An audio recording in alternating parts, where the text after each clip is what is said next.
গত শুক্রবার রাতে হঠাৎ শারীরিক অবস্থার অবনতি হলে বেগম খালেদা জিয়াকে রাজধানীর এভারকেয়ার হাসপাতালে ভর্তির 2 দিনের মাথায় অপারেশন করে পেসমেকার বসানো হয়। মিসেস জিয়ার চিকিৎসকরা জানান, গত শুক্রবার রাতে যখন তিনি অসুস্থ হয়ে পড়েছিলেন তখন তার হার্টের পালস এক পর্যায়ে 25-এ নেমে এসেছিল। তখন ব্লাড প্রেশার নেমে দাঁড়ায় 80/40।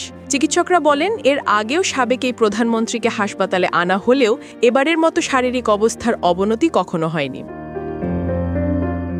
গত রোববার বিকেলে পেসমেকার বসানোর পর সোমবার খালেদা জিয়াকে সিসিইউ থেকে কেবিনে স্থানান্তর করা হয়েছে। চিকিৎসকরা বলছেন, পেসমেকার বসানোর পর সেটি কতখানি কাজ করছে এবং অন্যান্য শারীরিক অবস্থা জানতে বেশ কিছু পরীক্ষা করা হয়েছে সোমবার।